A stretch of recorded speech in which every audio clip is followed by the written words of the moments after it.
이 구간에서 정말 이제 강남구의 파워를 확실히 볼 수 있는 거래량이 나왔습니다. 1위는 강남구가 건인데 2위인 서초구가 7배 정도 차이가 나는 거죠. 100억 이상의 자산을 가지고 계신 분들은 강남 이외의 지역을 보지 않는구나. 네, 안녕하세요. 부영부자TV입니다. 오늘은 이제 2024년도 거래량이 다 집계가 됐습니다. 전반적인 빌딩 시장이 어땠는지 또 어느 금액대가 거래가 많이 됐는지에 대해서 분석을 좀 해보려고 하거든요. 먼저 12월달 거래량 한번 체크를 해보겠습니다. 12월달 거래량은 143건이 집계가 됐죠. 저번 달과 비교를 하면 162건, 10월달에는 147건이 되어서 24년 총 평균이 147건이 집계가 됐습니다. 작년 평균을 그 직전 연도와 비교를 하면 23년도에는 101건이 됐고 22년도에는 157건이 됐죠. 그래서 2024년도에는 작년보다는 좀 거래가 많이 됐으면서 2022년도 수준을 유지를 했다라고 보면 될 것 같습니다. 제가 생각했을 때 올해의 거래량을 살펴보면 1월달, 2월달 정도만 좀 거래량이 안 나왔지 그 다음으로는 147건, 141건 정도로 나오면서 한 150건 위아래를 유지를 했거든요. 저는 빌딩 시장에서 이렇게 좀 안정적인 구도로 거래량이 나오는 게 오히려 좀 올바르다라고 생각을 하고 있어서 작년을 종합하자면 큰 변수 없이 거래량이 유지가 됐었던 해다라고 정리를 하고 싶습니다. 저번 달 구별 거래량 확인을 해볼게요. 저번 달 거래량 총 143건 중에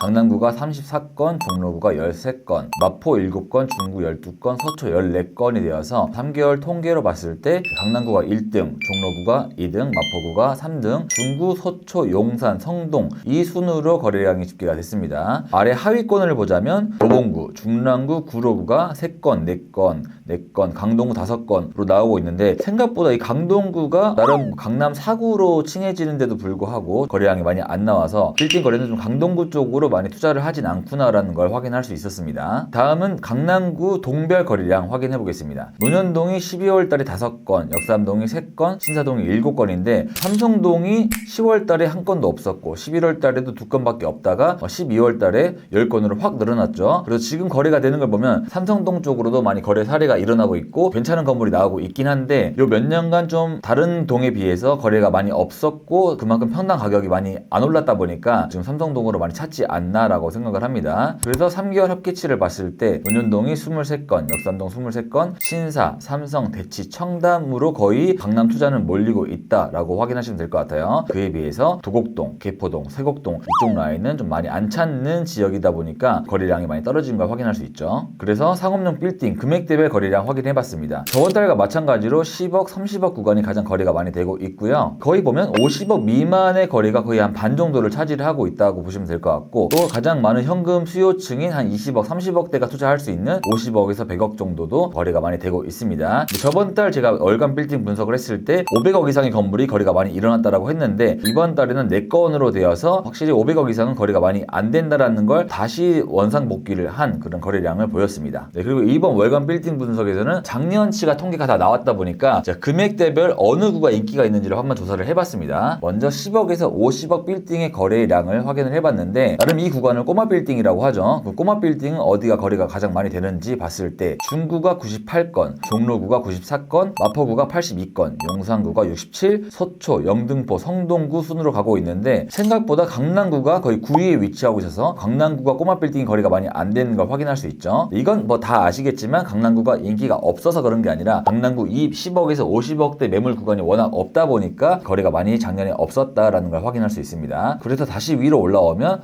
꼬마 빌딩은 중구, 종로, 마포, 용산 이쪽으로 좀 거래가 많이 되고 있구나라는 걸 볼 수 있는 통계였고요. 다음 금액대로 넘어가실게요. 다음은 50억에서 100억 구간으로 확인을 해봤는데 이제 역시 강남구가 위치를 차지했죠. 1위에 107건, 2위 서초구가 47건, 3위 마포구가 44건, 중구 33, 용산 29 거의 강남구를 제외하고는 다 한 30건, 40건 정도를 위치를 하고 있고 이 구간은 확실히 강남구가 압도적으로 거래량을 보이고 있었습니다. 이 구간에서는 좀 의아한 게 송파구가 25건이어서 생각보다 송파구로 투자가 많이 들어오지 않는다는 걸 확인할 수 있는데 정말 송파구는 아파트 쪽으로는 거래가 좀 많이 되고 있고 대장의 위치를 차지를 하고 있지만 이 빌딩 상업용 부동산 쪽에서는 살짝 후순위로 밀리는 경향이 있지 않나라는 걸 이 거래량이 보여주고 있습니다. 다음은 100억에서 200억 구간인데 이 구간에서 정말 이제 강남구의 파워를 확실히 볼 수 있는 거래량이 나왔습니다. 1위는 강남구가 142건인데 2위인 서초구가 22건, 7배 정도 차이가 나는 거죠. 그만큼 한 100억 이상의 금액은 무조건 거의 강남으로 다 몰린다라는 걸 확인할 수 있었고요. 3위는 종로구, 4위 송파, 5위 중구. 사실 2위부터는 크게 이제 의미가 없는 그런 숫자인 것 같아요. 네, 여기서 중요한 건 강남구가 142건이어서 100억 이상의 자산을 가지고 계신 분들은 강남 이외의 지역을 보지 않는구나 라는 걸 좀 확인하면서, 그럼 내가 한 100억 이상의 건물을 매입을 하고 엑시스의 각을 잡을 때 강남구로 들어와야지만 또 다른 매수자가 대기를 하고 있다라는 걸 좀 체크를 할 수 있었다라고 보고 있습니다. 다음 구간 확인하실게요.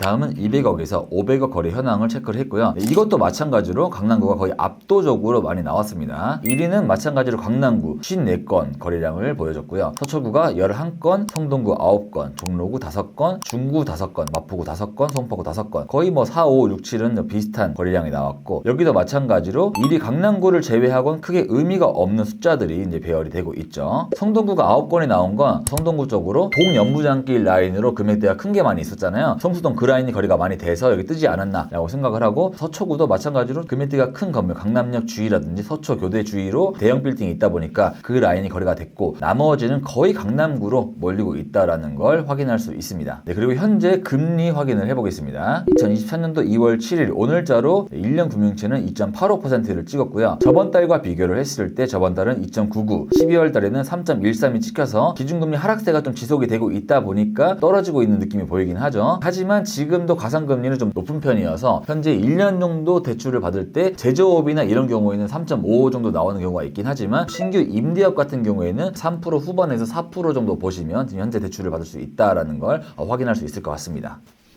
네, 오늘은 작년 거래를 보면서 금액대별 어느 구가 인기가 있는지를 중점적으로 확인을 해봤죠. 저희가 영상을 올리면 강남구를 추천을 많이 드리는 경우가 있는데, 그때마다 좀 댓글을 다시는 분들 중에서 왜 강남구만 하냐, 다른 구도 뭐 좋은 데 많이 있다라고 그런 의사를 표현하시는 분들이 많이 계시긴 하세요. 저는 이제 이런 좀 사례를 보면서 무조건 강남구가 좋다라기보다는 확실히 좀 돈은 강남구로 몰리고 있어서 자본가들의 생각은 강남구가 수익이 안 나오긴 하지만 좀 안전한 지역이다라는 걸 생각을 하고 있는 것 같습니다. 이게 뭐 개인 몇몇의 생각은 아니라 전반적이고 보편적인 생각이라고 저는 보고 있기 때문에, 이런 데이터를 보여드리면 금액대가 큰 빌딩을 보고 계신 분들도 의사결정을 할 때 좀 도움이 되지 않을까 싶어서 데이터를 가지고 와봤습니다. 전 그럼 다음 달에 또 흥미있고 양질의 자료로 다시 돌아오도록 하겠습니다. 그럼 안녕.